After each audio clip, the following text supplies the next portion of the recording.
ओम नमः शिवाय। जय माता दी। दोस्तों स्वागत है आप सभी का आपके अपने यूट्यूब चैनल खुशहाल ज़िंदगी में। दोस्तों अब कन्या पूजन के साथ समय आ चुका है कि हम माता की विदाई करें और कलश विसर्जन करें। तो आज के वीडियो में कन्या पूजन के बाद आपको विसर्जन कब करना है, पारण कब करना है, विसर्जन की क्या विधि होगी तथा विसर्जन के बाद कौन कौन सी जो आपने पूजन में सामग्रियां चढ़ाई थी उनका क्या करना है, सुहाग की सामग्रियों को क्या करना है, नारियल का क्या करना है, जवारों का क्या करना है, ये पूरी जानकारी देने वाले हैं। वीडियो को अंत तक जरूर देखिएगा।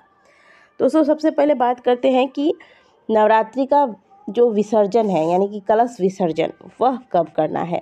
तो देखिए इसमें दो तरीके बताए गए हैं। कुछ लोग नवरात्रि में नवमी पूजन व कन्या पूजन के पश्चात कलश हिलाकर फिर अपने व्रत का पारण कर लेते हैं, लेकिन जो शास्त्रगत विधि है वो ये है कि नवरात्रि में माता के 9 स्वरूपों की पूजा की जाती है। नवरात्रों में जागरण किए जाते हैं, माता के अखंड ज्योत जलते हैं, पूजा कीर्तन वगैरह किए जाते हैं। तो आज नवमी तिथि है, आज के दिन माता की अखंड ज्योत भी जलेगी, माता की जागरण वगैरह किए जाएंगे और नवमी उपरांत अगले दिन 10वीं तिथि में कलश का विसर्जन किया जाएगा। शास्त्रगत जो विधि है नवरात्रि की वो ये है, क्योंकि यदि आप आज कलश का विसर्जन कर देते हैं तो 9 रात्रियां आपकी पूर्ण नहीं होती है, वह कहीं ना कहीं खंडित हो जाती है, क्योंकि आज का दिन मिलाकर ही 9 रात्र पूर्ण होते हैं। तो आज के दिन कलश को भी न हिलाएं, अखंड ज्योत भी जैसा का तैसा रहने दें और चौकी भी नहीं उठानी है। माता को जहाँ स्थापित किया है आपने वहीं रहने दें। माता की सुंदर विधि से आज पूजन और कन्या पूजन वगैरह करने के बाद शाम के समय भी माता के समक्ष धूप दीप दिखाएं, माता की आरती करें। मंदिरों में आप जाके देखेंगे तो ऐसा ही किया जाता है। तो धूप दीप आरती वगैरह करें। अगले दिन प्रातःकाल जल्दी उठें, स्नान करें। स्नान के पश्चात माता को सिंदूर, पुष्प और मिठाई वगैरह जो भी प्रसाद वगैरह अर्पित करना है, करने के बाद हाथ में अक्षत और थोड़ा सा पुष्प ले लें और सभी देवी देवताओं का जिनका आपने आवाहन किया था उनका ध्यान करें, माँ दुर्गा का स्मरण करें और ऐसा आप प्रार्थना करें कि मैं आवाहन, विसर्जन, पूजा कुछ भी नहीं जानता या जानती। मैंने जो इन 9 दिनों में माता की साधना की है, मैंने जो 9 दिनों में आपकी सेवा की है, मैंने जो जता शक्ति तथा भक्ति की है, इसे स्वीकार करके आप सभी अब अपने अपने स्थानों पर पुनः वापस जाएं और जब जब मैं आपका आवाहन करूं, आपको स्मरण करूं आपका, आप पुनः इसी प्रकार से पधार कर मेरी पूजा को स्वीकार करें और अपनी कृपा मुझ पर, मेरे सभी कुटुंबजनों पर बनाए रखें। इस प्रकार की आप प्रार्थना करके या अक्षत और जो पुष्प आपने हाथ में लिया है या कलश पर छोड़ दें। इसके बाद आपको कलश हिलाना है। कलश हिलाते वक्त आप यह बोलें कि लक्ष्मी गणेश गृहवास अन्य देवता गच्छा गच्छा, अर्थात लक्ष्मी जी भगवान गणेश के साथ हमारे घर में विराजमान हो और सभी अन्य देवी देवता अपने अपने स्थान को वापस लौट जाए। इस प्रकार से आपको प्रार्थना करनी है। फिर कलश को हिला दीजिएगा, कलश में से नारियल उतारिए। अब कलश के अंदर जो शांति जल है, इस जल को पूरे घर में छिड़के। सबसे पहले घर के मंदिर से शुरुआत करें, घर की रसोई में जाएं, एक एक कमरे में। ध्यान रखिएगा कि टॉयलेट वगैरह में यह जल नहीं छिड़कना है।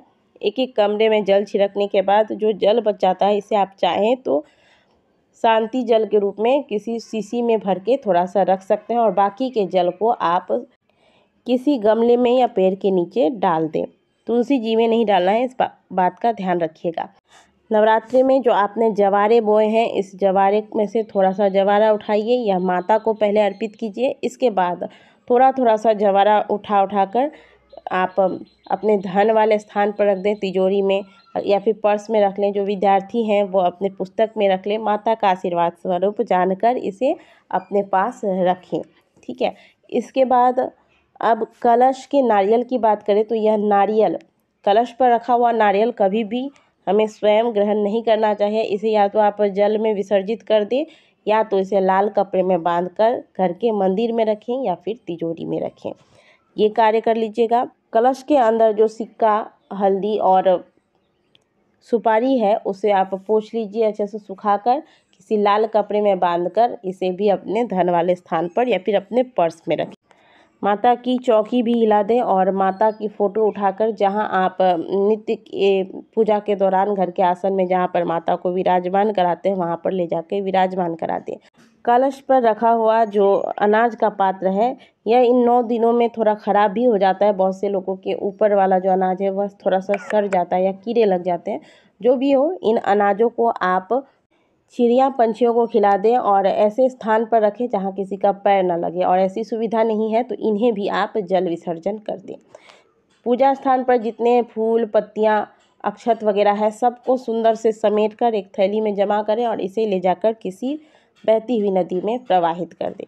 सुहाग की जो चीज़ें आपने माता को अर्पित किए थे वह आप उसमें से कुछ आप अपने पास रखें माता का प्रसाद स्वरूप, और कुछ आप किसी सुहागिन महिला को या फिर सुहागिन ब्राह्मणी को दान कर दें। अखंड ज्योत यदि जल रही है तो इसे बुझाना नहीं है, जितना देर जलता है इसे जलते रहने दीजिए। जब तेल समाप्त हो जाएगा तो यह अपने आप बुझ जाएगा, और फिर इसमें जो बाती है और जो दीपक यदि मिट्टी का है और कलश भी अगर आपने मिट्टी का रखा है तो इनका भी विसर्जन कर दें, और नहीं अगर धातु का है तो इसे आप पुनः साफ करके रख लें, इनका प्रयोग करें। यदि आपने हवन किया था नवमी पर तो हवन में जो राख होती है तो हवन की राख आप थोड़ी सी ले लें और इसे किसी लाल कपड़े में बांधकर अपने घर के मुख्य दरवाजे पर टांग दें। इससे घर में किसी भी प्रकार की नकारात्मक शक्ति का प्रवेश नहीं होता है। और यदि राख बच जाता है तो इसे भी आप जो आपने विसर्जन की सामग्रियां इकट्ठी की है विसर्जन के लिए जिसे आप जल प्रवाहित करेंगे उसमें मिला दें और इनका विसर्जन कर दें। एक एक चीज़, किसी भी चीज़ का अनादर नहीं होना चाहिए, भूल से भी किसी भी चीज़ पर किसी का पैर नहीं लगना चाहिए। इसलिए इनको एक एक चीज़ को समेट कर एक थैले में जमा करें और किसी बहती नदी में ले जाकर प्रवाहित कर दें।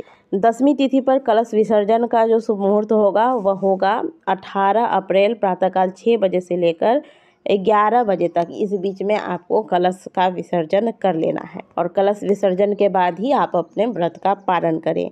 अब जो लोग नवमी पर व्रत का पारण करते हैं, कलश विसर्जन करते हैं, तो जो उनके घर में हमेशा से चलता आया है, आप जैसा हमेशा से करते आए हैं वैसा ही करें। लेकिन अगर आपने नवरात्रि व्रत का संकल्प लिया है तो सही विधि यही है कि 10वीं तिथि पर कलश का विसर्जन करके इसके बाद व्रत का पारण किया जाए। आप सभी को रामनवमी व चैत्र नवरात्रि की बहुत सारी शुभकामनाएं। दोस्तों, वीडियो को लाइक जरूर कीजिएगा, कमेंट बॉक्स में जय माता दी अवश्य लिखिएगा। मिलते हैं आपसे अगले वीडियो में, तब तक के लिए ओम नमः शिवाय, जय माता दी।